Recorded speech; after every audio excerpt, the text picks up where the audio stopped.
I also want to welcome Virginia Realtors Senior Vice President of Community and Industry Relations, Leslie Frazier, for joining us. Whether you are here in person, I'm sorry, Leslie.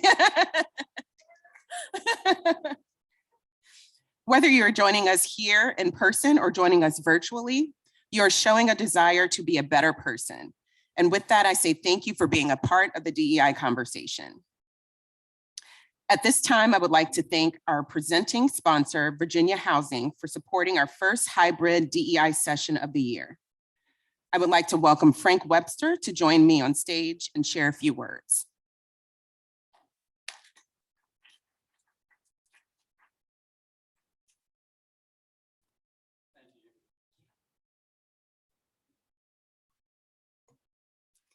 So good afternoon.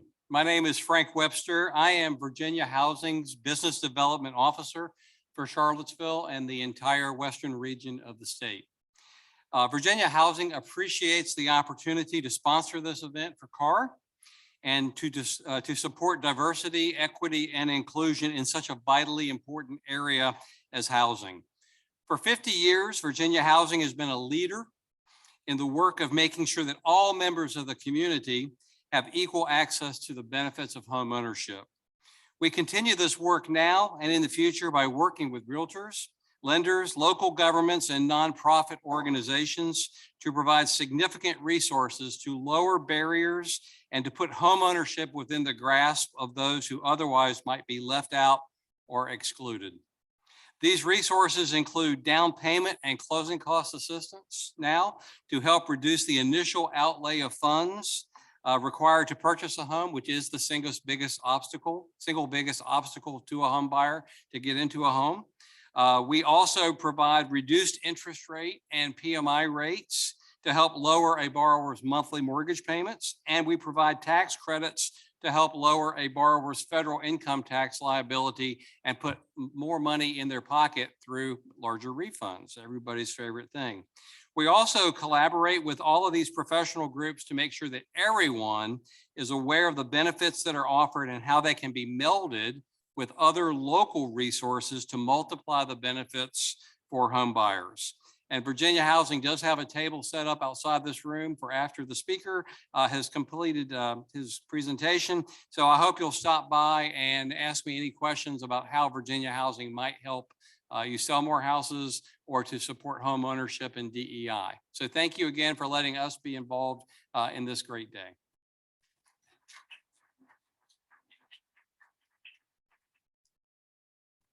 Thank you, Frank. At this time, we will move on to our main presentation, how redlining and racial segregation continues to shape today's housing market, with Jordy Yager. Jordy is the Digital Humanities Fellow at the Jefferson School African American Heritage Center, where he has helped launch the African American Oral History Project, as well as the Mapping Seville and Mapping Albemarle County projects, the region's first comprehensive mapping of racial covenants, infrastructure, investment and neglect, wealth and land loss. Jordy is also a journalist based in his hometown of Charlottesville, Virginia. His work has appeared in local publications such as Vinegar Hill Magazine, Charlottesville Tomorrow, and the Seville Weekly, and national outlets such as NPR, PBS, and The New Yorker. Please know we will open the session up to Q&A after Jordy is done with his presentation. Staff will provide a microphone to those of us in person who have a question. If you're joining us virtually, please use the question feature in the Zoom toolbar to submit your question and it will be read out loud. Jordy, I hand the meeting over to you.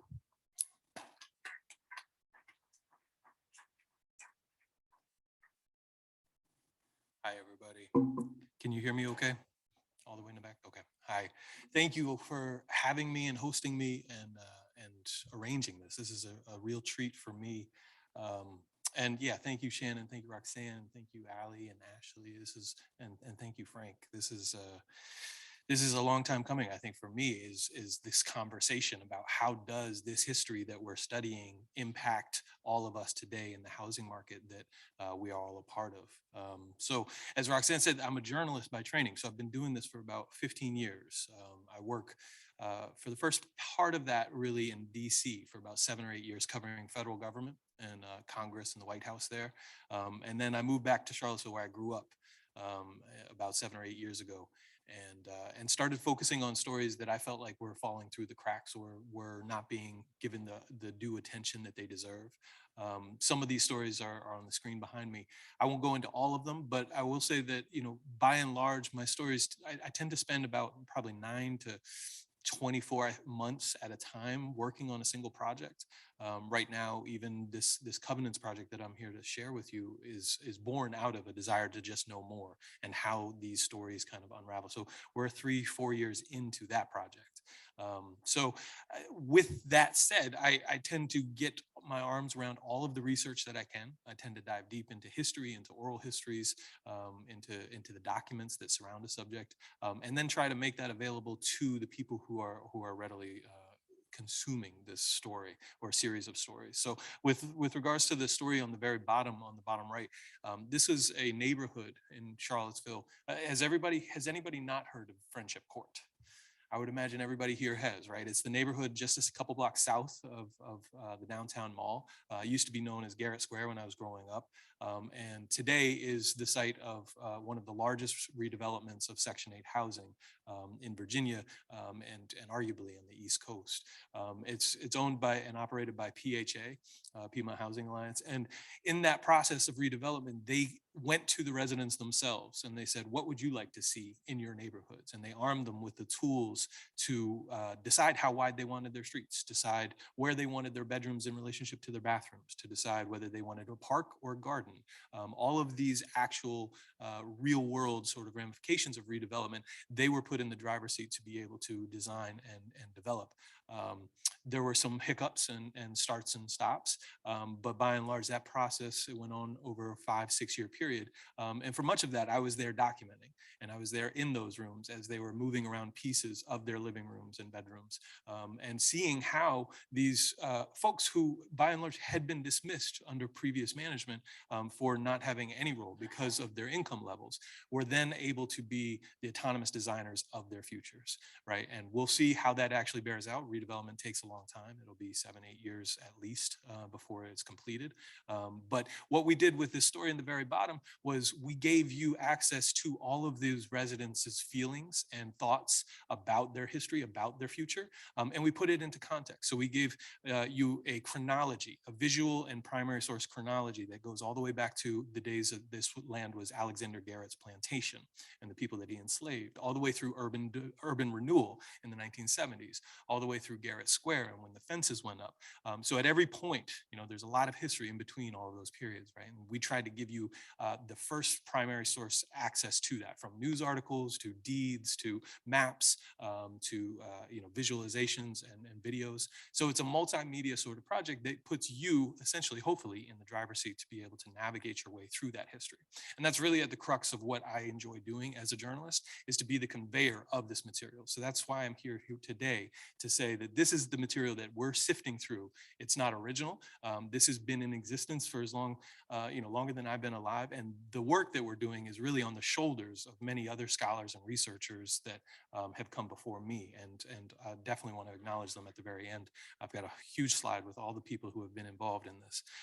But with that being said, I am a digital humanities fellow at the Jefferson School African American Heritage Center. So if you all have more interest in this, I encourage you to come down. We are open to the public again. There are theater programs that are running right now. There's exhibition that is permanently tourable. And so you can see a lot of this history firsthand. This story in the upper right-hand corner, does anybody know who that man is? He should be a familiar face. Shout it out if you can. Mr. Bryant. So there's Mr. James Bryant. He's on the city school board. He's a lifelong resident of Charlottesville. He's also a lifelong resident of 10th and Page. So this article came about because a couple residents in 10th and Page who had lived there their whole lives, or the vast majority thereof, approached me saying that their neighborhood was changing in ways that they didn't quite understand and they didn't feel was comfortable for them. By and large, those residents were African American, and the residents that were moving in that they did not have a relationship relationship with were white.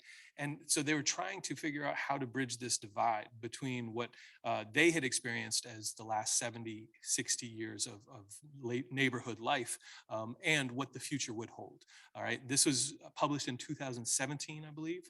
And all of this I'm happy to send and share with you all if you're interested. But this was pre-dairy market. This was even this is around the time that the flats and the standard were going in. And so the neighborhood was very much on the cusp of some major changes, and even arguably is on the cusp of more changes and further changes now. But what I did was I spent a lot of time with different residents in 10th and Page to talk about what were those changes. People that have been there, like I said, their whole lives, they have a certain perspective versus somebody who's just coming in. And so when a fence goes up around a new resident's house, what message is that sending without an actual verbal communication? When certain designs get put onto houses, solar panels get put up, what messages are those sending? There's all these sort of less explicit communications that are happening in a neighborhood all the time.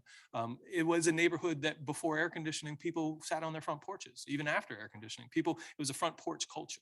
And that is now disappearing, right? That is dissipating. And so what are the ramifications of that?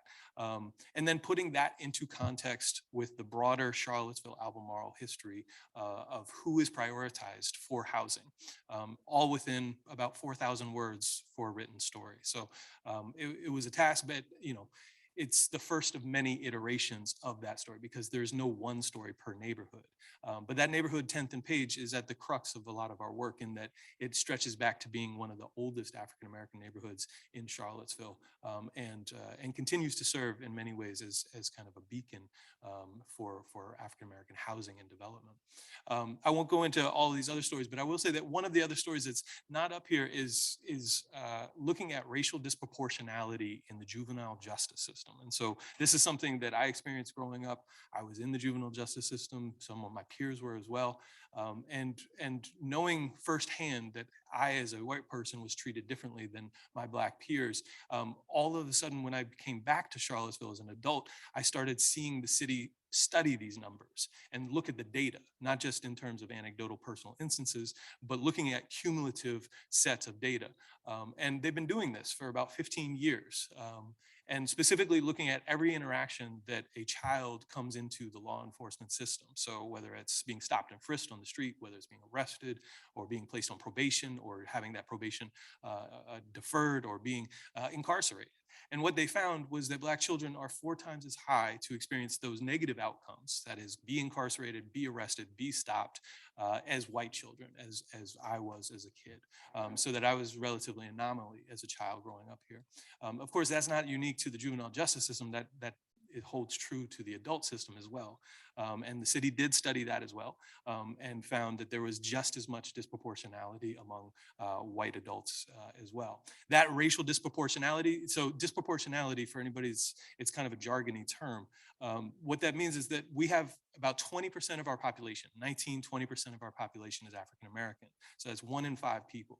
If this were a proportionate system, 1 in 5 people arrested would be Black.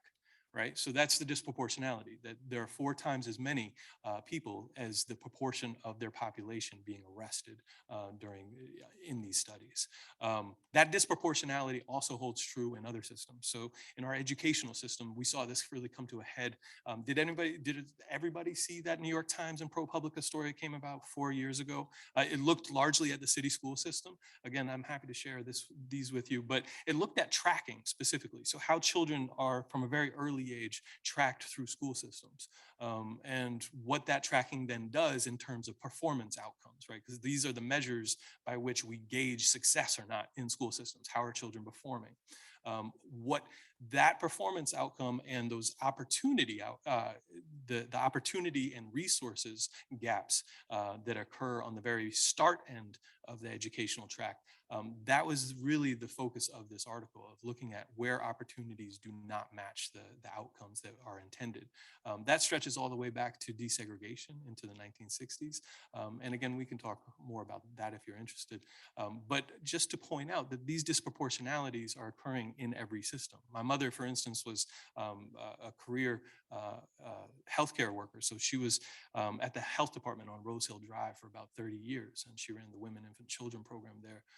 One of the things that she would often relay to me was the anecdotal personal instances of families dealing with a death in the immediate circle.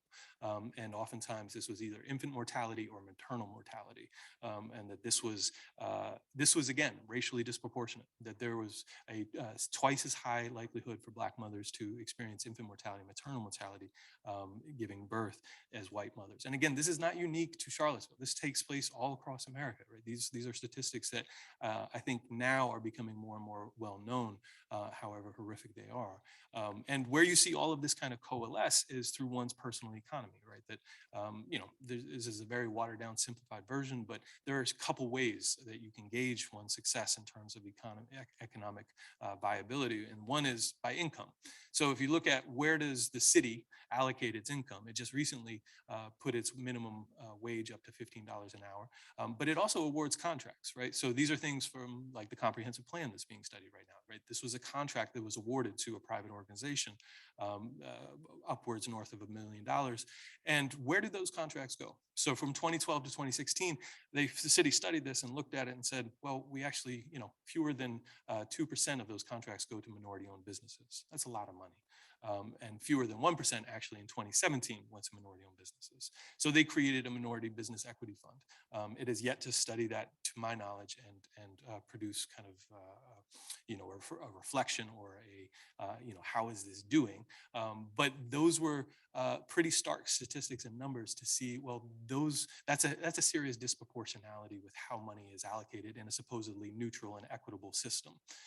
The other way to look at the economic value of one's personal life is looking at how generational wealth is accumulated or not. And so these are numbers on the very bottom are from the National Federal Reserve. And it's looking specifically that middle line about net worth, median family net worth. And if you look at white families, it's $171,000. For Black families, it's $17,000. Again, these numbers bear out on a local level as well. But this is the cumulative factor of access or barriers to generational opportunities for wealth. And that this is the cumulative result of that. These disproportionalities should probably come as no surprise to most of us, but they stand in contrast to this reality, which I believe we also know. Some of us may have moved here because of that. Some of us know people, certainly, who do. You probably interact with a lot of people as clients who are citing some of these reasons, right? That Charlottesville is one of the best places to retire. It's a blue zone. You're supposed to live long and prosperous lives. It's one of the happiest places, best small town, cutest small town. These accolades pile up, right? And these are real realities. I'm not discounting these. These are very real for a lot of people. But how do these two realities live side by side? Because I don't think that the people who are experiencing this reality are also experiencing those disproportionalities I referred to in the same way. And so that got us asking the question, where do we see these two realities coming into contact? One of those places was through a series of reports. We're now in the fourth iteration of this report. This is the second iteration I have on the screen here, and they're called orange dot reports. They were started by a man named Ridge Schuyler, who some of you probably know as well. What they did was they looked at how much does it actually cost to survive in Charlottesville. So the federal poverty guidelines say, cost this much, but what does it actually cost? So cost of gas, childcare, housing, the fundamentals of life. We're not talking movies, we're not talking savings, just the fundamentals. And it's cost, at this time, this is 2015, it cost about $35,000. That number has since risen, but buried, I should say that within looking at how much it costs, he also looked at how many people actually make that much. And he found that 1 in 4 people in Charlottesville, because he was just looking at Charlottesville during this time, and then expanded it to the county, I believe, in this report. But 1 in 4 people in the city and the county did not make $35,000. So that's 25% of our population. Buried within this report was a footnote that's citing this study on the right that's done by Raj Chetty and a team of economists out of Harvard and Stanford. And they were looking at something called income mobility. So essentially, if you're born into poverty, what is the chance that you're going to get out of poverty?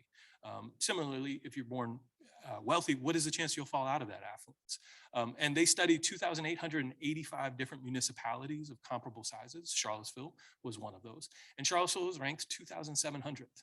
So that means that there are 2,699 other cities of comparable size where you have a greater chance of getting out of poverty than in Charlottesville. And again, for me, this rang true based on how I experienced Charlottesville growing up, that people who were born into a station in life very often ended up in that station, 40 years later when they became their own heads of households. And so with that kind of understanding or intent to understand, Raj Chetty took that premise and applied it on a national scope. So he launched something, he and his team launched something called the Opportunity Atlas, which I encourage you to check out and look at. They've attached census data, so everything that's measurable in a census to geographical and spatial regions. And so this highlighted portion in the middle of Charlottesville here, of course, is 10th and Page. And specifically, you can look at anything that the census measures. So you can look at marriage and divorce rates, you can look at incarceration rates, these sorts of things. What we've chosen to look at here is the household income of families. And you see that in 10th and Page, it's about $19,000 for African-American families that are living in 10th and Page. If we jump just one block to the northwest of the city, you see the neighborhood of Venable highlighted. This is Venable and Rugby, but census labels it as Venable. And this neighborhood is predominantly white, historically exclusive white. And you can see the median household income for white families in that neighborhood is $67,000. So that's almost a $50,000 difference in median household income just from one block to another, right? That these two realities, again, are living side by side, that we are in very close proximity to these realities, and yet they may not seem as close as they literally are. To just assure you that I'm not cherry picking data, this is also, for the whole county. So Charlottesville's 10 square miles, county is 726 square miles. If you look at the median household income for Black families in the Albemarle County, it's $31,000. If you look at it for white families, it is $55,000. So again, almost double. This is the very basic premise for Raj Chetty's work, is that our environment is the #1 predictor to what happens to us in life. Right? It is where we live determines our outcomes. And so it got us asking at the African American Heritage Center, well, why is it that we live where we live? Is this free will? Is this predetermined? Are there policies in place that we have no control over that are guiding us into these positions and places in life? And so we needed to try to understand that as best as we could. To do that, we started spatially. Well, how did our literal geographic places of residence come about? And to take it all the way back to 1624. So this was one of the first maps that was drawn of the area that we still have a record of. This is known as the John Smith map. And in there, you see the Monicans. I've highlighted that portion. It's in the upper left-hand corner on the original map. But this is the Native American tribe that lived and thrived for upwards of 10,000 years in central Virginia.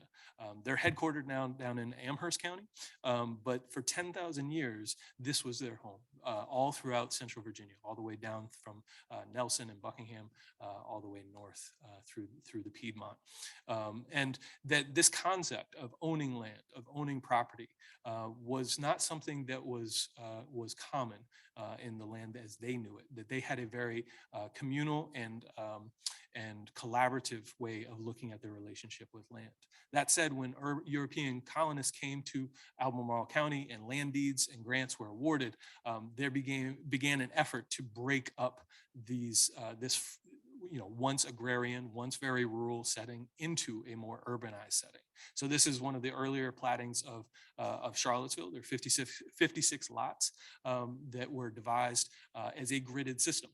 It's a little bit askew from the northwest perspective. So north is actually left and south is actually right. But you can see streets that you're familiar with: Main Street, Market Street, Jefferson Street. Right, these are streets that we know today. The other streets, Church Street and School Street, Union Street, these are now the numbered streets. So you can see Court Square up in the upper left-hand corner. It's called Public Square. It's 2 acres. So that's where the Albemarle County Courthouse is. That's where the Johnny Reb and Stonewall Jackson statues were. That is that area. Within this platting, you you probably don't get a sense for who is living where, other than they're living in very close proximity.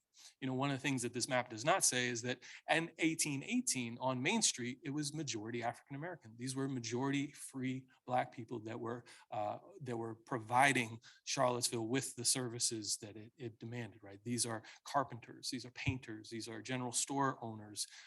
These are families that have either self-emancipated, purchased the freedom of their own families. Some fought in the American Revolution and secured freedom. That they are in proximity. They are one block away from relatives who are enslaved.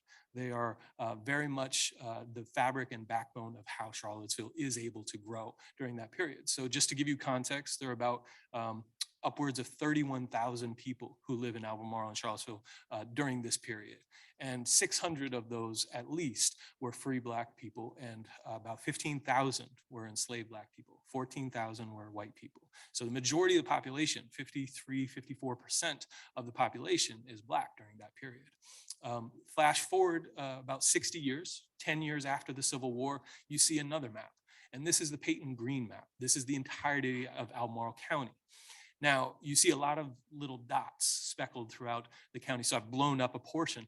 What those dots represent are former plantations. So a lot of these plantations you might well know in terms of their names, right? Monticello probably being one of the largest and most well known. But there are others that maybe have gotten kind of transmitted into our vernacular that we're not sure of where they come from, like Belmont. Belmont was a name of plantation, right? Orangedale, also a name of plantation. One that surprised me was Stonefield, shops at Stonefield. That was a name of plantation, right? Willoughby, also a name of plantation. Within each of these plantation settings were enslaved people whose lives have not been as meticulously documented as the white people whose history we tend to lean on to tell the story of our community, to tell the story of our region. And so that is part of the charge with the African American Heritage Center, is to document those lives, to document how those people were able to create the land and the lives that we know today. You can also see on this map that that central urban core of Charlottesville is getting bigger. Right, so this is 10 years after the end of Civil War. This is 10 years after emancipation, and people are moving to the city. So that 56 grids is expanding, and it continues to expand through the process of annexation. So that initial 1818 grid was that green and red center squares and rectangle, respectively, in the center there. You can see each subsequent kind of polygon that's shaded a different color is a point in time where the city took over county land through annexation and made it city land. And that's important for a number of reasons. You know, for our purposes, it's really important of where do we look for those records? Are they county records during that time that we're looking, or are they city records that we're looking for? There's also political implications of who is able to vote in Charlottesville elections. That number is growing at each point in this annexation, as is whether those people are white, as is are those people African American. There's also infrastructure implications that we'll talk about a little bit longer later. But that green outer ring is essentially what we have today as Charlottesville's outer limits of 10 square miles, just to give you some orientation there. As that city grows, there is that annexation of property, but then how do neighborhoods get created, right? There was that initial platting, that initial gridding within the center of the city, but that rural landscape that surrounds that urban core, you know, it's now streets, right? These are our neighborhoods that we know and that we live in and buy houses in, and that this is very much an intentional process of one that is meticulously gridded and meted and bounded by all sorts of surveyors.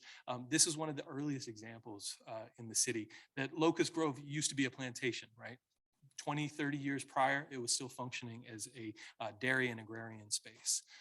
This is a group of men, Locust Grove Investment Company, who allocate you know, a certain dimension to each lot, and they break it up to 140 different parcels. Each of these parcels, as most audiences, I have to explain what a deed is. I certainly don't have to do that today. That's wonderful. So each of these parcels has a deed, right? Within that deed is this language that says this, it is also agreed that this land is not at any time to be sold to or owned by Negroes. Right? This is known as a racial covenant, and they're inserted into every one of those 140 parcels. Today, we put those on a map. That's what that looks like. That's a sizable chunk of our land during that time, 1890, that is being developed for residential purposes with the strict intention of discluding African Americans, who are still at that time majority of the population, from ever being able to live, rent, or buy there, right? And so that's very close. It's good land. It's on a high elevation. It's not in the floodplain. It is very close to the urban core, where the core of commerce, the core of the courts and the legal system. And so this is, there are many good things about where this is cited, and yet it is restricted from African American use. One of the other things that you have to take into context is that in 1891 was the formation of a Black cooperative of landholders, right? So this was essentially the first way on a sizable scale that Black families were able to purchase properties through pooling resources, through essentially creating a informalized banking system and mortgage system. And that organization is called the Piedmont Industrial Land Improvement Company.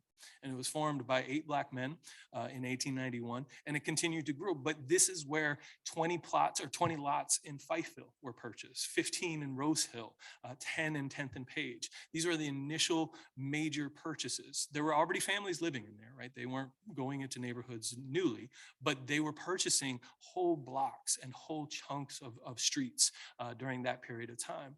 And so it's no surprise that 6 years later, you have this development emerge that inserts these clauses from white speculators and developers to say that there should be no other people than Caucasians living in those neighborhoods. This takes root and takes hold. So the one thing that I'm kind of glossing over is that in 1902, the Virginia Constitution gets rewritten. And with that rewrite, there are inserted several clauses that disenfranchise African Americans. So one being a poll tax that stays on the books until the late 1960s, and the other being a literacy requirement and a property requirement. So if there's a property requirement and you're taking away all of the rights and ability to own property at the same time, that's a conversation we should talk about. There's also the literacy requirement, right, which speaks for itself, I hope. And then there's the poll tax, which again, you had to pay a poll tax 3 years in a row in order to qualify to vote. If you missed a year, you couldn't vote in the fourth year election, right? Elections were every 4 years. And so how many people could afford to pay a poll tax every single year? The poll tax at that time was about $1.50 a year. An average month's rent was about $7 to $8 a month. And so you have to think about those in today's standards, and it comes out to about $200 to $300 a year to register to vote. And so it took the number of financially eligible people overnight from 150,000 registered African-American voters to essentially 15,000 throughout the whole state, right? So that's a tenfold decrease. 1902, that's the Constitution. 1912, the city of Charlottesville actually passes a whole sweeping wide segregation ordinance that says that if you are white and you're living on a majority white block, you cannot sell or rent your home to somebody who is non-white, to somebody who's African-American. That is a citywide segregation ordinance. They also say that if you're Black and living on a majority Black block, you can't sell your home to anybody that's white. But based on where people are living and how much property is owned, it deliberately disenfranchises Black home buyers or prospective home buyers from ever being able to move into neighborhoods that were predominantly white.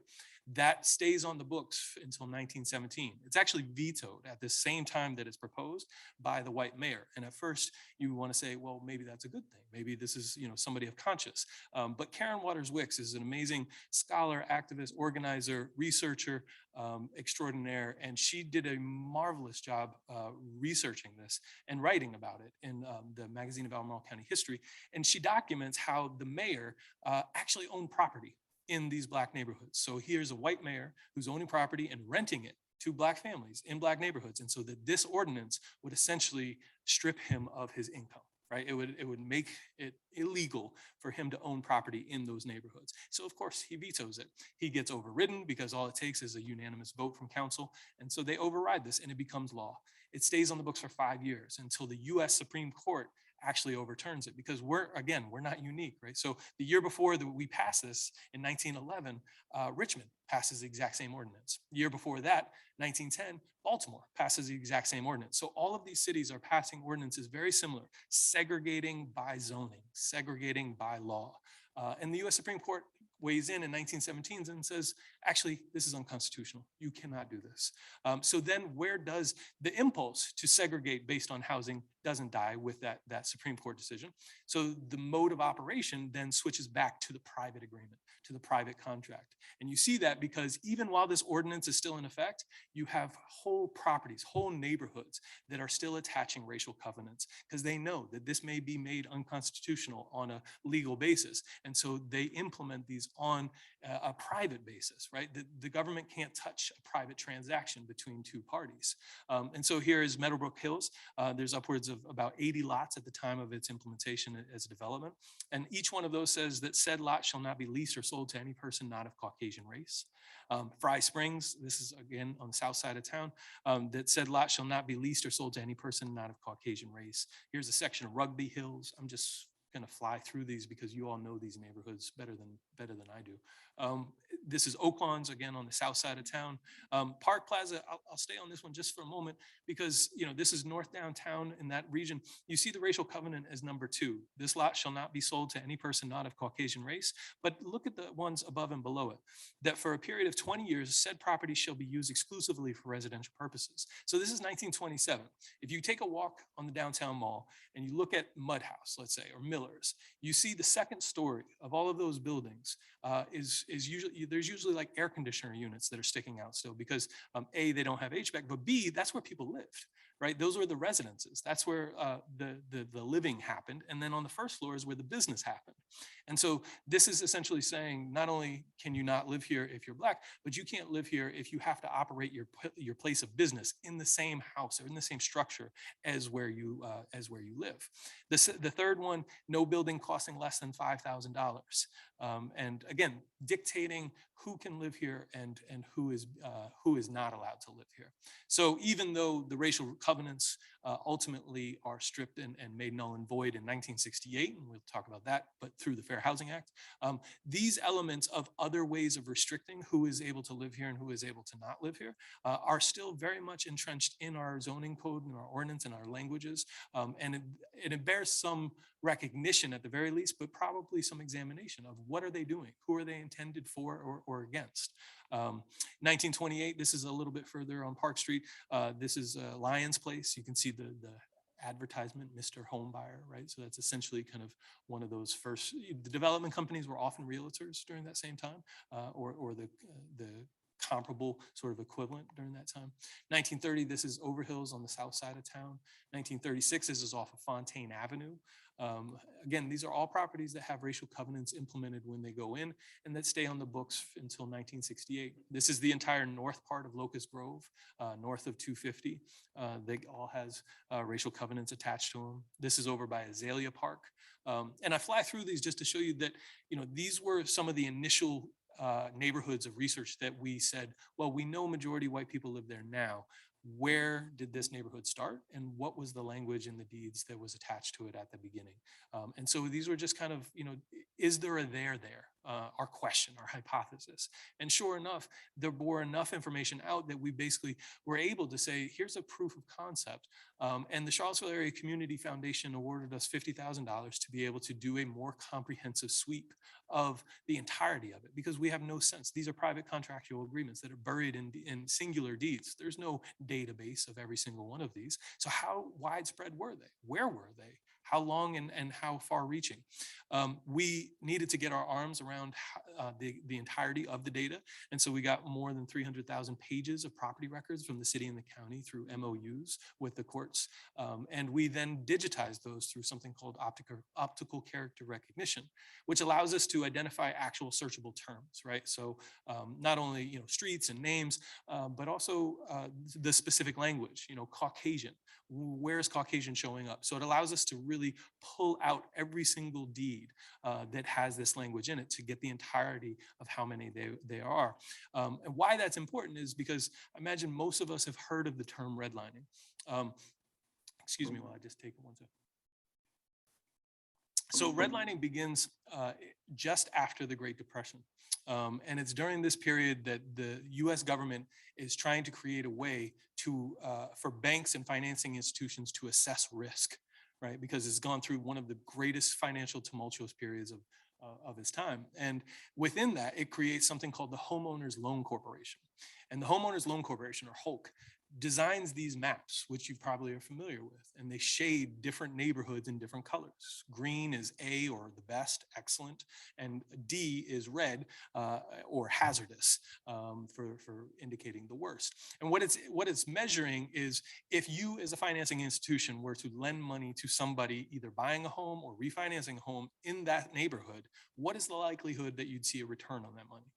And so the red line neighborhoods were deemed the most hazardous. So that meant that banks were very risky in lending money to people in that neighborhood, according to the HOLC. Now, there's a book called The Color of Law. It was written by a man named Richard Rothstein. It's quite an excellent book, and I recommend it for anybody who's interested in this subject.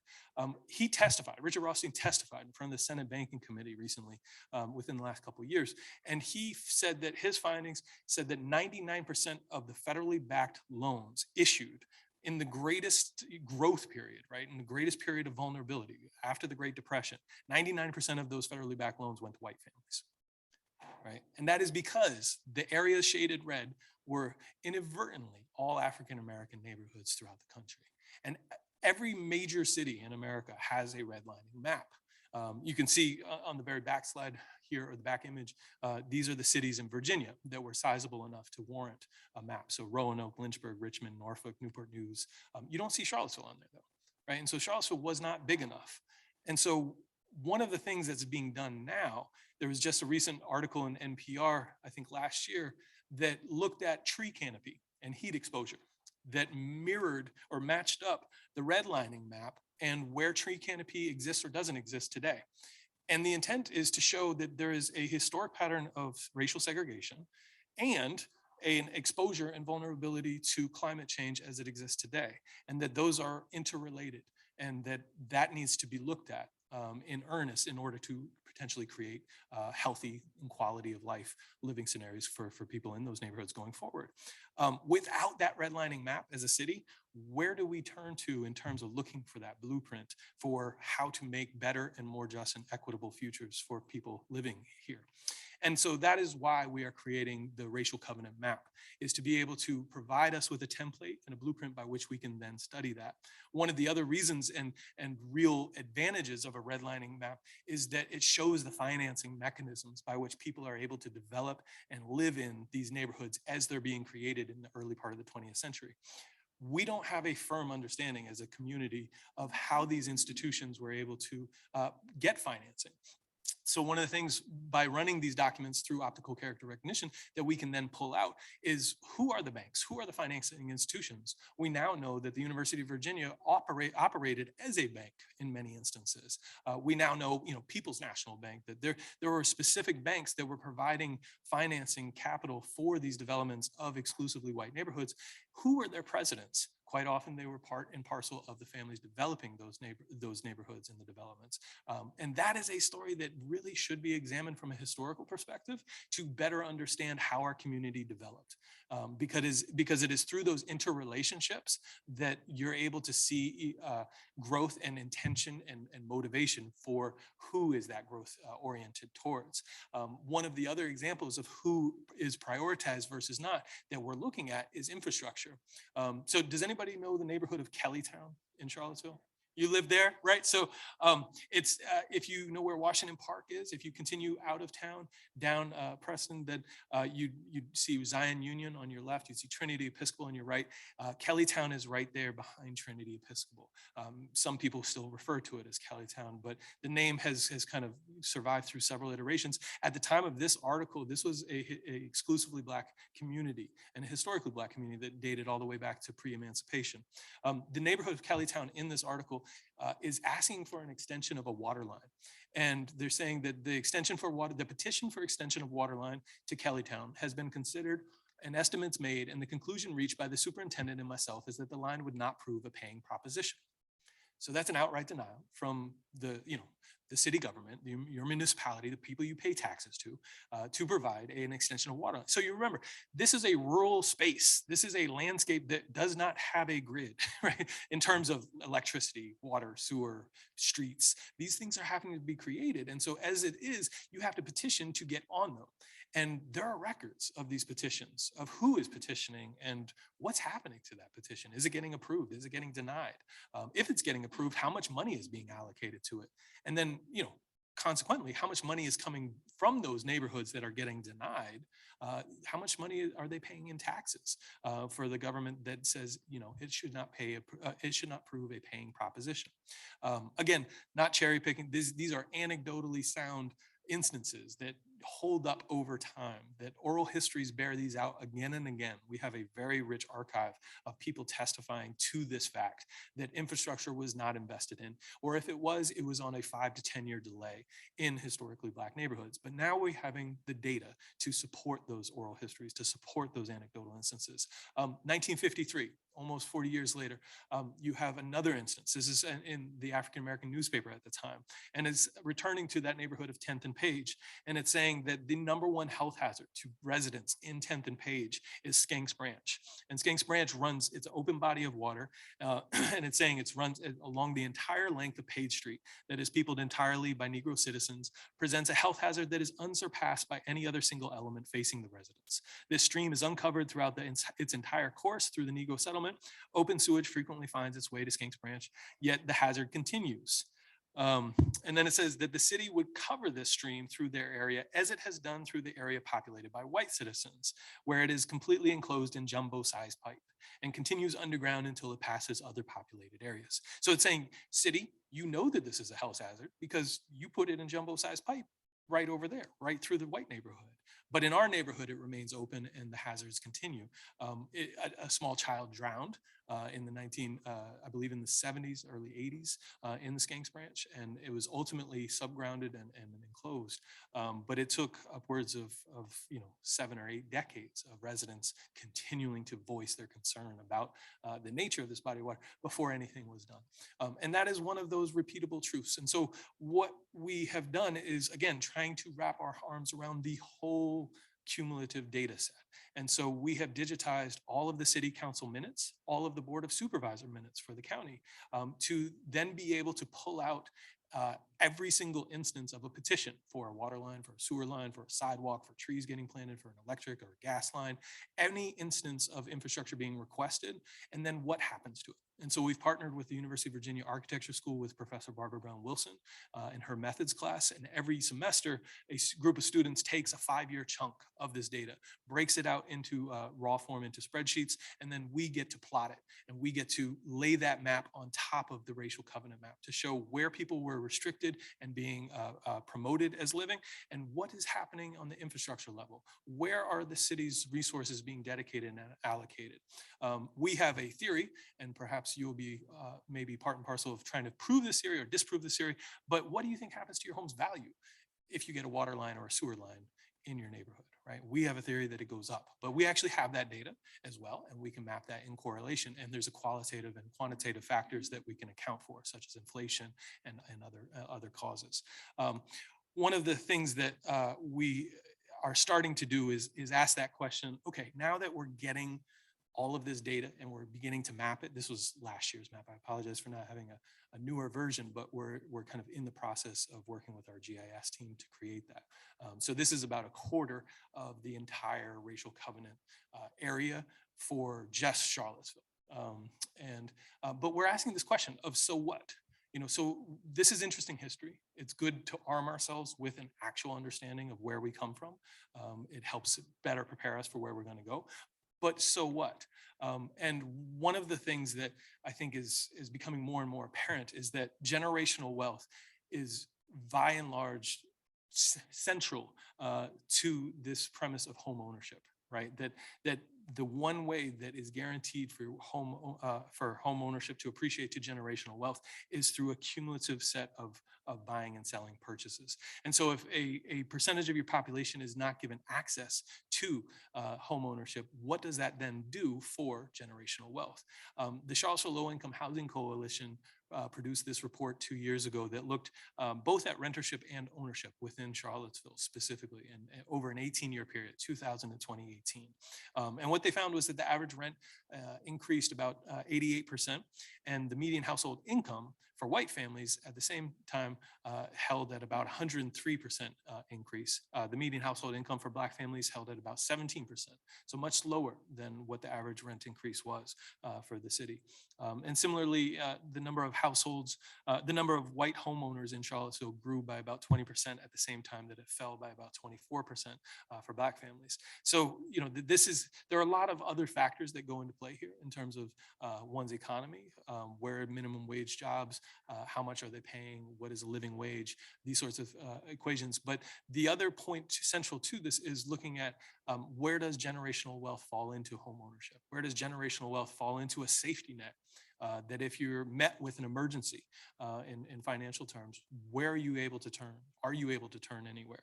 And it's through generational wealth that becomes more likely that it will not subvert your whole reality at that moment, that it provides you with that cushion, with that safety net. This is also bearing out in the details of how those numbers of renters and homeowners break down specifically. So this is the fourth iteration of Bridge Scholar's Orange Dot reports, and looking at, you know, that 22% of all families are not making enough to be able to survive without any subsidies in Charlottesville. So that's still about a quarter, almost, you know, 1 in 5, 1 in 4 people. But when you break down that 22%, which he's doing for the first time, you see that 54% of that population is Black and that 13% of that population is white. So again, that disproportionality is still very entrenched within who has access to those resources. You also see this in the current conversations about single family zoning. We've been asked to look at, well, how does, you know, racial covenants and single family zoning, they seem like, very disparate or kind of unrelated sort of entities. And so one of the things that we've been looking at was, you know, where were racial covenants and where is single family zoning today? Is there a correlation? And there's no final pronouncements, but we do know that single family zoning was being attached to homes at the same time that racial covenants were being attached. That this is, again, one way to determine who is living where. Are people being incentivized to live in a neighborhood or disincentivized?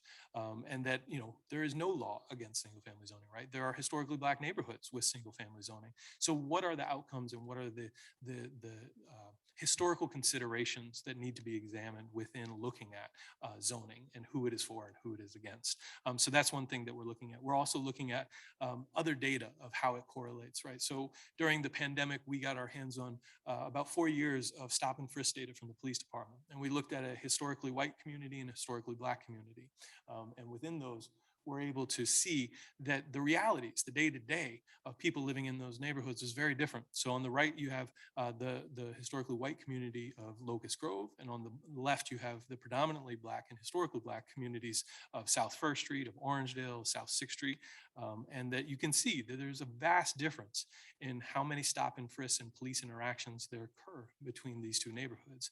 So that's, you know, when people say there's a reality of over-policing, of the traumatization of coming into contact with law enforcement, this is what that looks like cartographically, geographically, and that this can be tied and very much kind of drawn parallels to where we live. Which again is historically based.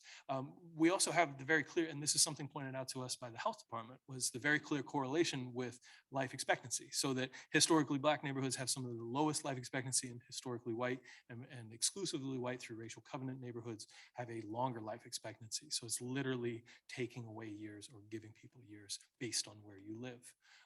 You see this ultimately, you know, no more clear than with COVID, right? There's a vast disproportionality with the number of hospitalizations, the number of fatalities, the number of positive cases of COVID, that this is vastly disproportionate along racial lines than what the population would traditionally bear out if it was proportional. And so this is part of what gives rise to that disproportionate life expectancy. And the health department, we just had a conversation last week with them about this data and where it is going. And the historical roots. There was a federal rule that was issued in 2015 that I've highlighted a portion of.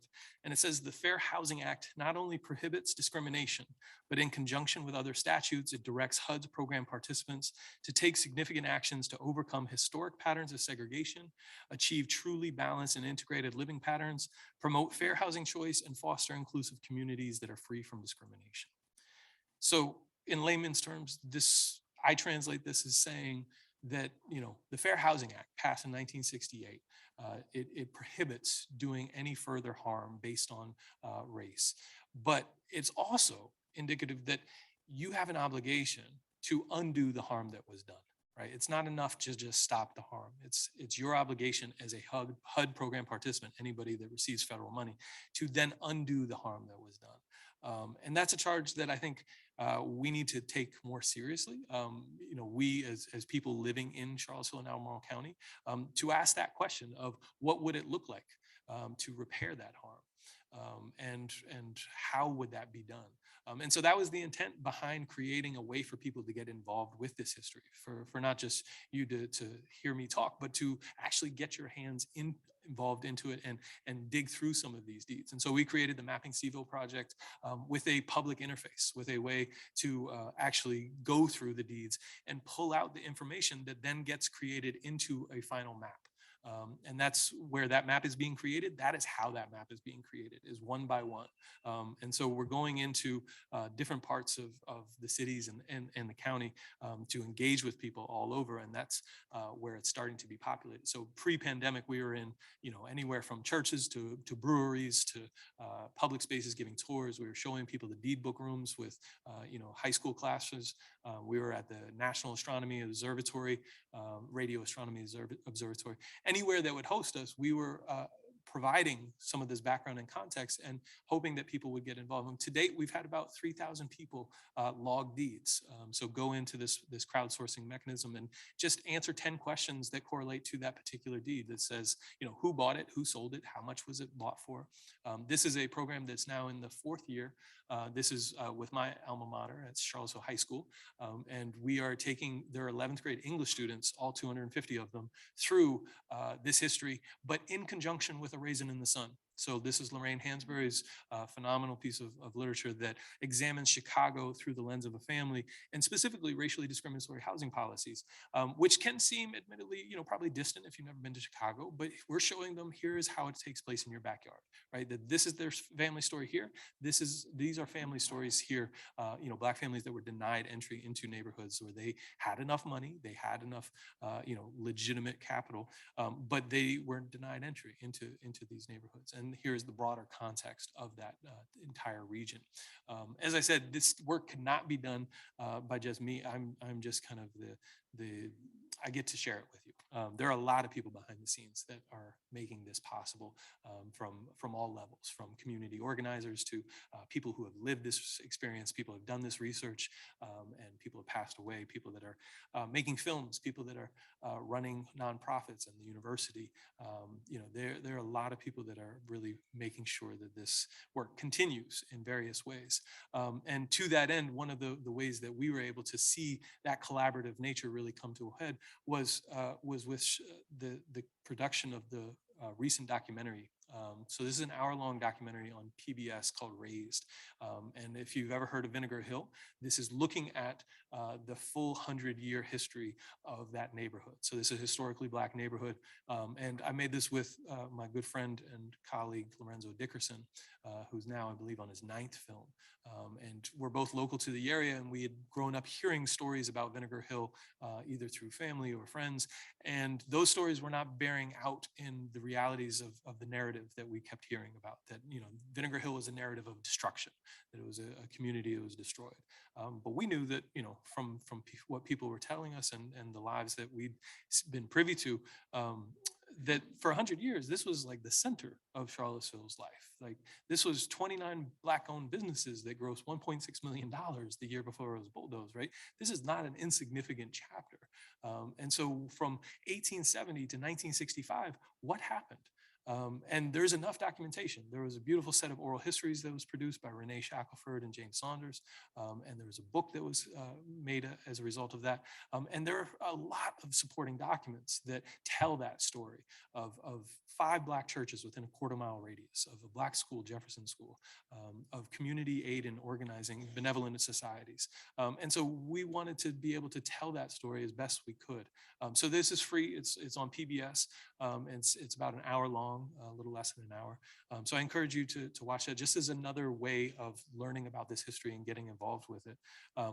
The other really exciting thing was that last month we got news from the Institute of Museum and Library Services that we'll be able to fill out the rest of the picture. So this racial covenant history is very important, but what does it live in relationship to? And that is Black land.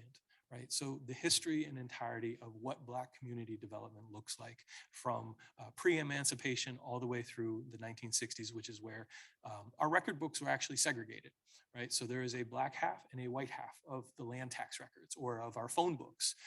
And so as a result, we're able to know exactly how many Black people were living where and what their jobs were. And we can now, we have, like I said, we have all of these oral histories that speak to these realities and speak to this life. But now we can support that with full data sets and maps that show the development of neighborhoods like 10th and Page and Fikeville and Rose Hill and Vinegar Hill and Gospel Hill. These neighborhoods, you know, they weren't always there. So how did they get created? Who were the Black carpenters? Who were the Black architects and designers and developers that were creating these neighborhoods? That history is not known as well as it should be and is not taught nearly enough. And so how do we cement that and bring that into schools with the people whose families actually did those things, being the ones who are telling those stories and supporting it with the full context. So this is a 3-year grant that will again ask of the public some level of participation to help comb through some of these records, to help build this data set that we can then attach to a map.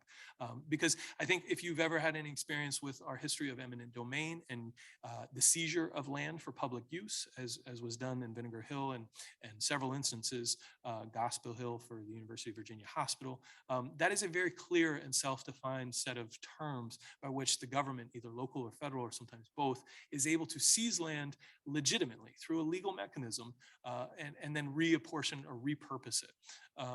That is something that we can get our hands around because there are records. But something like covenants is so nebulous that we're just now beginning to get a full scope of it. What would it look like if we put that into conversation with the entirety of Black records, so Black land records? So when a piece of land goes from emancipation through 1910, let's say, or 1920, as was the case where the dairy market is today, that piece of land was Black owned until it was not. And what happens? We know that it got sold to a white person, but we don't know the details around that. And then when that sale happens, it gets attached with a racial covenant, which stays on until 1968. So you have almost 50 years of a racial covenant being attached to a piece of land that was once Black property. So this is another legalized way that land is then taken from Black community members, Black neighbors and residents that never is able to return to those to Black ownership, or there's no possibility therein.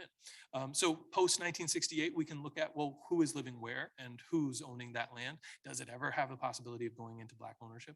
These are, I think, bigger questions that we're now being able to fully wrap our hands around and get our brains around. So this is an exciting next chapter, and definitely one, if you are interested in getting involved, that we would be able to use any help. We also launched Mapping Albemarle. So we've gone through the city's whole records. We're now mapping those for the racial covenants.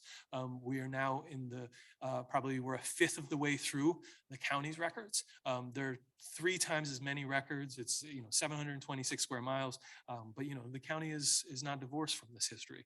And so we're working very closely with the Board of Supervisors and with their planners to help engage with their comprehensive planning process, this history of how does this history affect where we go as a future, as a community. And so if you're interested in getting involved in tackling some of these, we could definitely use some help on that level. There's another program that we're looking to bring to Charlottesville and Albemarle, and we've gotten a lot of interest from both council and Board of Supervisors, and it's called Just Deeds. And this is a program that started in Minnesota, and they've been quite successful. So what they essentially do is they link homeowners or prospective homeowners who have a racial covenant in their property deed. They link them up with an attorney, a pro bono attorney, who then works with that homeowner or prospective homeowner to walk them through this history. It provides with an education of a context of what does it mean to be buying a home in a neighborhood that was racially restricted. And in return, that covenant language is then expunged from the deed. Historically, it's still there, right? So for historical nerds like me, I can go back and still find it. But contemporarily, when that deed gets passed to the next family, they don't have to actually see that language, which is something I think that, I don't know if it prohibits, but it has certainly bothered a few of my Black friends who have gone looking for houses and they've seen a racial covenant where they're looking to buy. That impacts one's relationship to that property going forward, and perhaps plays a role in whether they decide to live there or not. And so Virginia passed in 2020 a bill, HB 788, I believe, that says that it basically streamlines that process. Right. I'm not convinced that it makes it hurdle free. I think it still requires a notary. I think it still requires a little bit of due diligence, like how to navigate deed books and these sorts of things. So, if you're not legally minded, if you're not, well versed in property law, then it may still be a little bit of a hurdle. But what we're trying to determine is what resources can we make available free of charge to people who are interested in expunging and discharging covenant language from their deeds, and how do we arm them with the education that we exchange as a result of that. And so this is a whole program. Essentially, in Minnesota, they now have a course for all of the state's realtors to become well-versed in how to talk about this history with clients. And that's something that we're also interested in looking at in Virginia, is, when you're faced with this history with a particular client, what set of language and what set of kind of conversations are you able to have? Like, how deep into that history can you get? And more to the point, like, is this something that we can face head on instead of veer away from? Right? That is this, this is not pleasant history, but it is history. It is part of our shared history.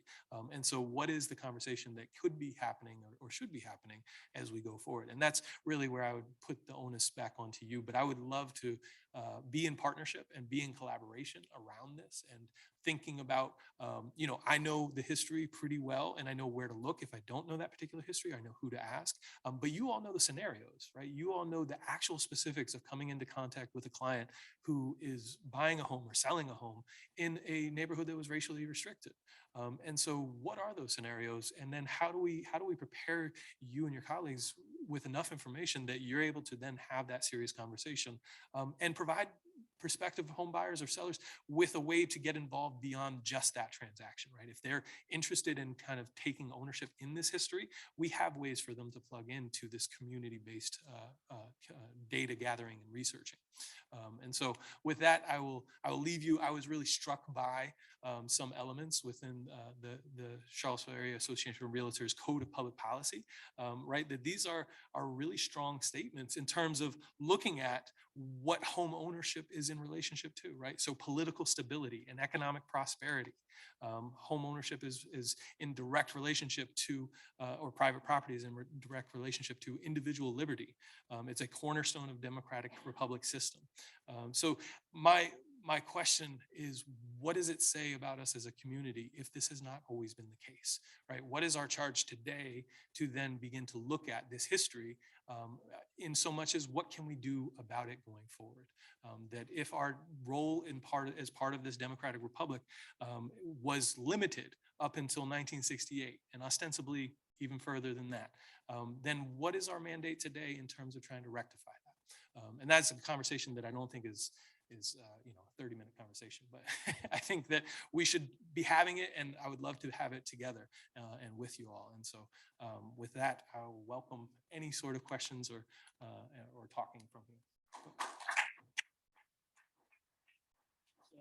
Yeah.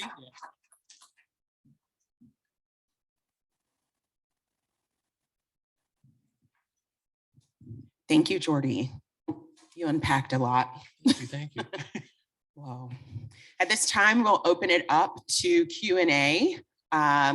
If you are here in the room, raise your hand and we'll come around with the mic. And if you're on Zoom, then put your question in the question bar to submit it. Yes, Cynthia.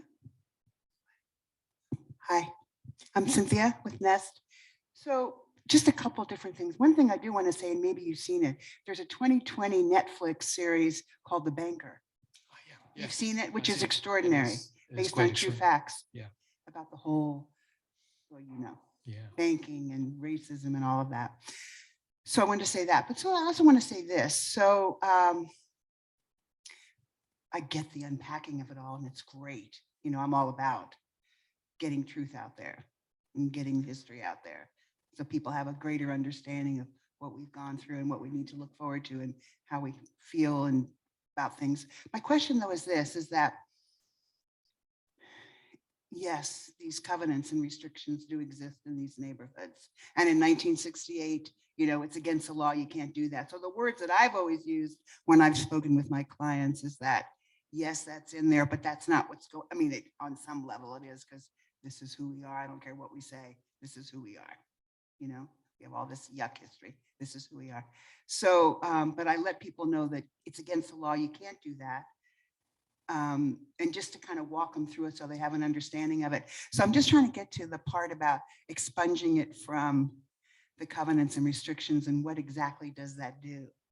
As far as, I know, I get how it goes psychologically, what it does, but I think that's it. That's it exactly. Yeah, no, for all intents and purposes, they're non-binding, right? So 1968 ensure that they cannot be acted on in any sort of way. And yet every deed transfer that occurs, some deeds don't have it in their current deed. You have to go back a number of 10, 20 years before you find it. But some deeds still have it. And so, what I think where I've encountered a desire for people to expunge it or discharge it has been just in that psychological impact that it has, that says this is not who we are. We don't want to support that. I personally think that, that's a good step, and we could look for other ways to get involved and look for other ways to live that and practice that beyond just the language in a deed. I think, it's a similar conversation to one around what is represented in terms of, street names or monuments, these sorts of things. Is like, yes, and what else should we be looking at that really talks to and speaks to who we are as a people. And so I've talked to people in Richmond, Black friends who have looked for a house in certain neighborhoods, and they've been met with a racial covenant in that prospective deed when they're going through and reviewing it. And it really has deeply impacted them and affected them in a way that is unquestionable. And so to that end, I think that that's a very legitimate sort of purpose for why one would want to remove it. I think where a white homeowner, if I were looking for a home and I found one and I found myself wanting to remove it, I might question, well, what is my why? What is behind that? And perhaps that needs some more fleshing out, of some more digging into, of like, are there, if it just makes me feel icky, then maybe this is just checking a box, right? And maybe it's something that I don't want to talk about. And that's an opportunity to then dig into this history a little bit more and how it plays out contemporarily.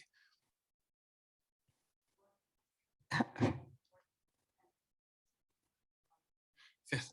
Yeah. I know, time flies. Okay.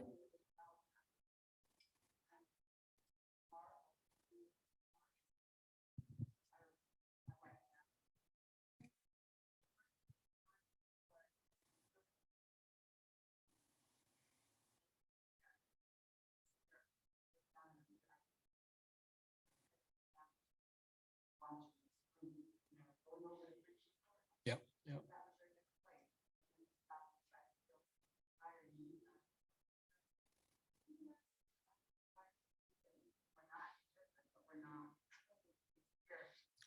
Right. Yeah. It's true. Thank you.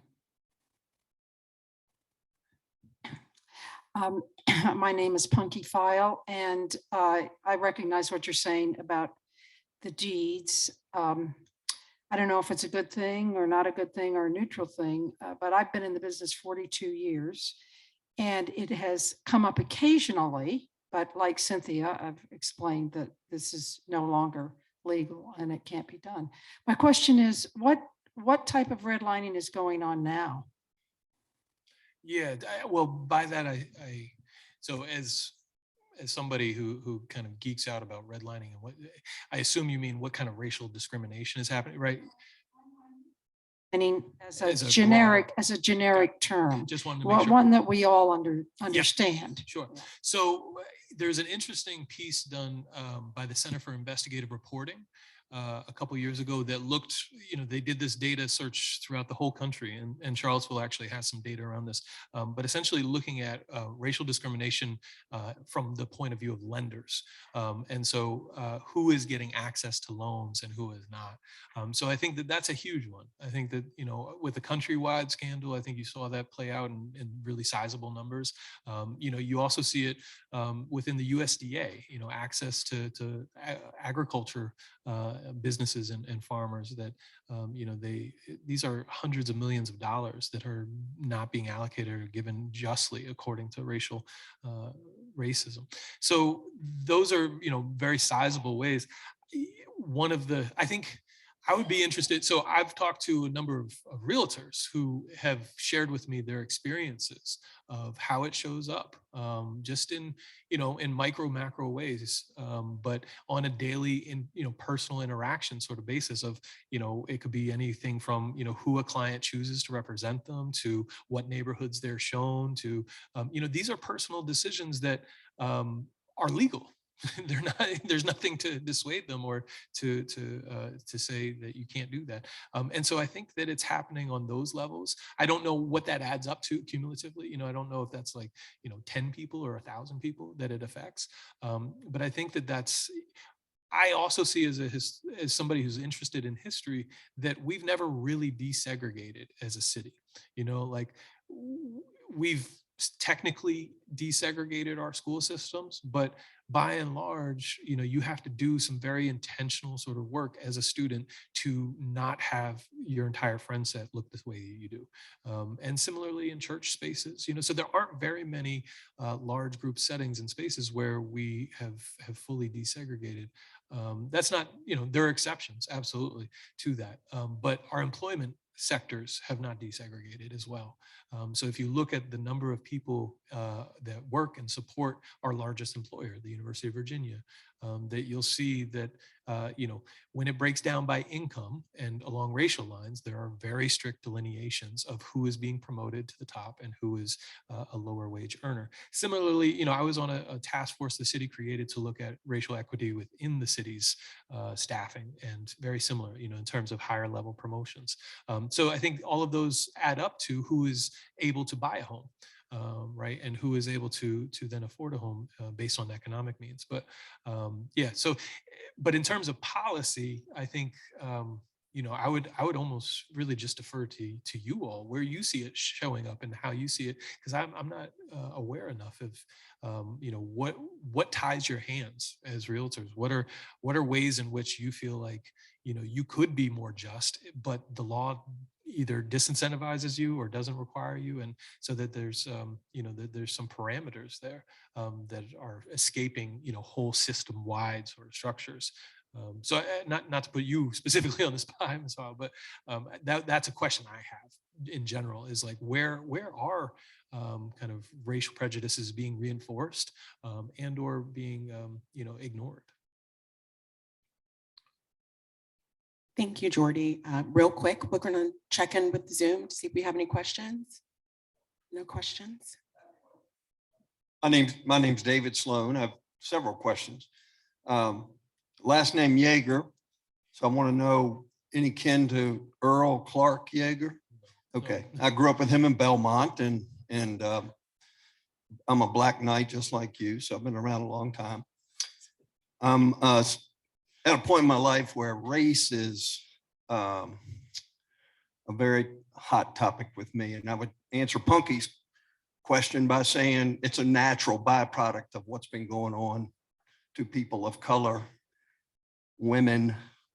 It's been going on for a long time in this country. And the only way we're really, in my opinion, we're going to confront this or face this, and it's just getting further divided and worse on a lot of fronts. And we could all meet and talk about politics some other time. But my point is that unless we are willing to stick our face in the fan, as an old coach used to say, unless we're willing to sit down with each other and have these hard discussions, it's not going to change. It's great to have redlining laws, but what difference does it make if a Black person or a Hispanic person or a single mother can't afford to buy a home in a community as affluent as Charlottesville? So, you know, I'm reading a book right now called White Supremacy Managing, or gist of it is white supremacy in Virginia and managing white supremacy during the Jim Crow era. And it is frightening. It is sad. It is all of the things that we all know are part of this deal. And I'm a white, privileged white boy, you know, and I don't take that lightly. And for anybody that does, I feel sorry for you, because if you don't think I have a leg up, I was born in Hogwalla. My dad was a cop. I got to go to college.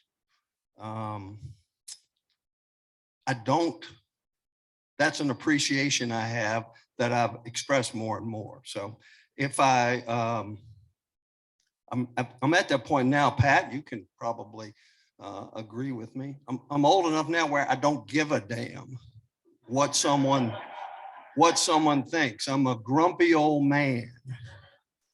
And I want to have these conversations, and I'm willing, and you guys get in touch with me if you want to do it. We had a little focus group at Washington Park when COVID first hit.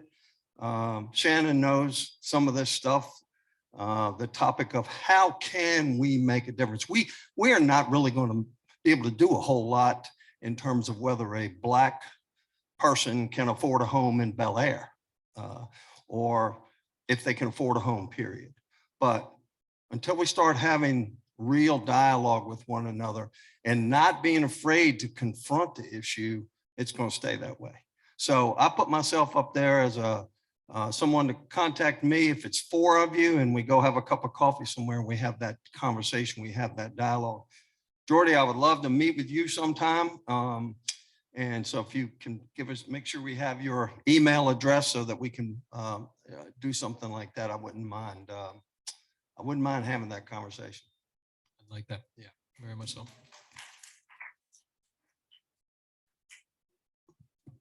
Thank you, David. I have, excuse me, I'm the Pat David was referring to. And I've been in the business just a little longer than my good friend Punky. This is probably my 47th year. I would yield to Bill May, of course, but I have 2 comments. One is that I hope the younger people in the room realize how disadvantaged realtors were when we had the disintermediation by the banks and the redlining, because if our people couldn't get money, we couldn't sell. So the redlining was very adverse to the people in our industry. And the downside of that was realtors also got a bad name for discrimination when it wasn't discrimination. It was the inability to sell to people in areas that weren't being given any money. That's number 1. Number 2, I fully agree with the attitudes expressed about education and changing mindsets. I think we all know you can legislate against discrimination. You cannot legislate against prejudice. And my justification, however, for having the phone, because you said, are there any questions? As a historian, do you have mixed emotions about having the restrictive clauses taken out of the old deeds as a historian? Yeah, 100%. You know, but as long as there's a guarantee that they remain in the historical record, I'll be okay in terms of, what's lost, what's forgotten in that sense. Absolutely. But you raise a great point, and that's something I don't think I touched on, but I don't think the history of realtors is very well understood, at least by people outside of the industry. And I think that's a huge part. So Richard Rothstein, who I mentioned, who wrote Color of Law, he reached out on his 2nd book to talk to me about the work that we've been doing here. And he had 2 main questions. He said, do you have any local instances of banks who are still around that finance exclusively white developments because he wants to do a trace of, where were they then and where are they now, essentially. But the other question was realtors. Are there realty companies that were in business then that are still in business today?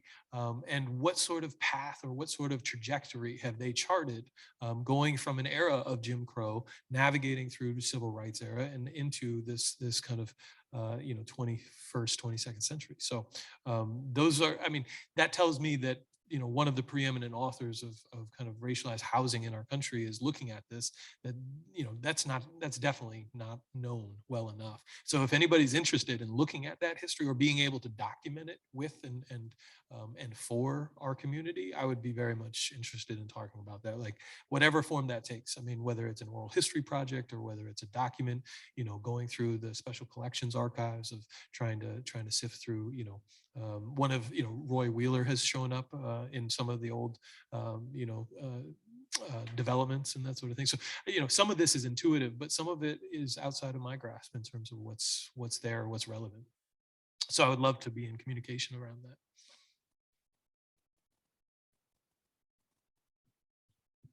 I'm proud to say that at CAAR, we are being very proactive around this conversation. This right here is an example of it. And we have had Shackford come and who discussed the erosion of Black culture in Charlottesville. I don't remember the specific title. And you continuously reference Robert Rothstein. You've had him here. And of course, the color of law is very relevant to us as agents. But somebody's phone's going off. If I would say one thing as an African-American listening to this conversation, and I'm glad to see the audience who's here. I'm very surprised by some of the attendees, and I welcome that involvement. But one thing to any change is to acknowledge and not start off in a defensive posture. Acknowledge realtors did have a hand in this 100%. And that's why we have the realist chapter, because they were not allowed to participate as members of the National Association of Realtors. We must own and acknowledge, and that's how we get to move forward. And don't sit in silence when you hear conversations being had about why are we doing this. Speak up. If you truly want to make a change, be visible. Don't just sit and be at your computer and not say anything. You see difficult conversations, join in. Change only comes when you are uncomfortable. If you feel perfectly fine, oh, well, yeah, I'm doing what I need to do, then you're not doing enough. That's my 2 cents. Yeah, thank you.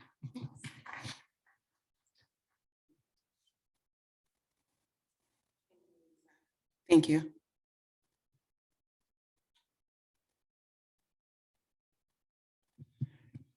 My question, wealth building, this real estate is the trick, and that's how you get there. And I understand what you've given me, and I've read this before. My question is, who is taking this into our school system? So if young learn how to create wealth and what wealth can bring for you, there's a better chance of it happening because they don't get stopped like old people like me. I've had enough and I'm ready to quit. But is this education being offered to our children in public school? So I can only speak to the history elements and strictly on the history that we're talking about, yes. But I think you're talking about like the actual mechanics of how wealth is accumulated and how home ownership is brought about, all of those things. Is that right? That's correct. Yeah. So to my knowledge, but I wouldn't be the one to ask about that. So we can't pretend that these young folks are gonna know what they don't know. And if your parents didn't know, and it's not discussed around the dinner table at night, the hope is diminished. And if it's going to change, the information has to get there and has to be understood, in my mind. Right. Right. No, I agree that there's a friend of mine, Joey, do you have more?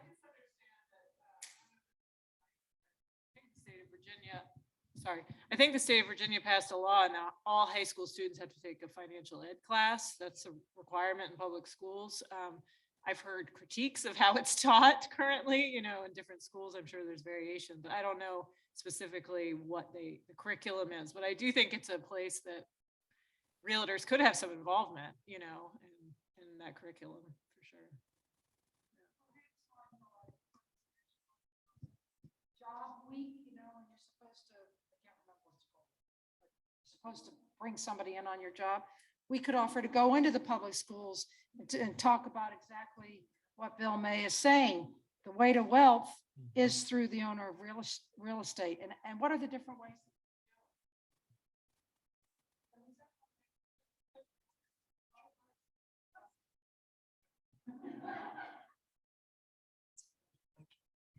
Hello, my name is Daphne Tynes. Just to answer that question, I teach in Greene County schools. I teach business and education classes.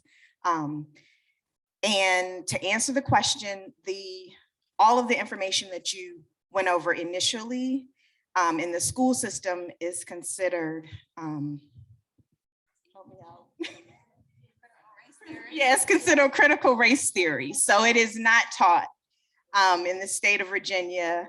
And we got in there in February just after that was passed, and we did we did a whole day or 2 days actually. Yeah, because when you show the Charlottesville pictures, Angelina and I used to work together, and I was like, how did they get in Charlottesville? But we got good teachers that don't ask permission. Yeah. So that is not taught, but I teach personal finance. It is covered. Now, whether or not the students listen is another thing, but it's covered, and most of them take it in 10th grade. So it's taught very early. We've been trying to get it pushed back to 12th grade, so it will be more relevant, but it is taught. The information is taught.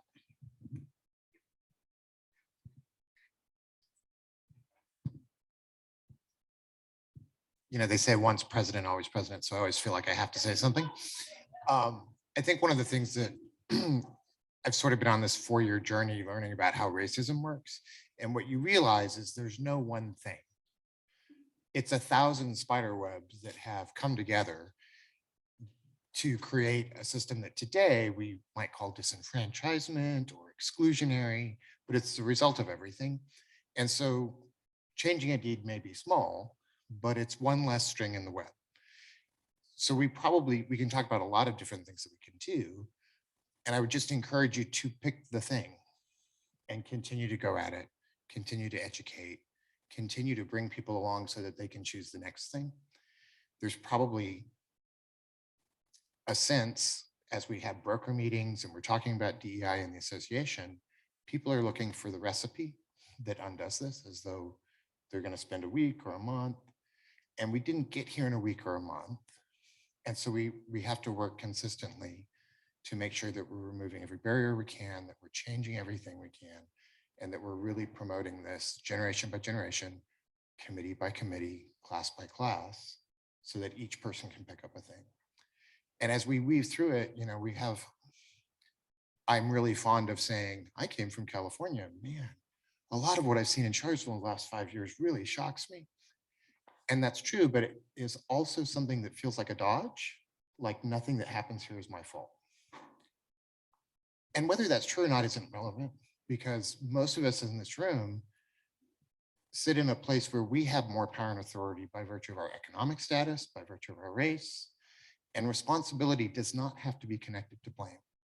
And so I would just encourage you to remember that no matter how we got here, no matter what the history is, the ethics by which our association works, the ethics of humanity that I've heard different ones of you express, require that we not walk by. And so pick your thing, you know, work with your closing companies on expunging the deeds.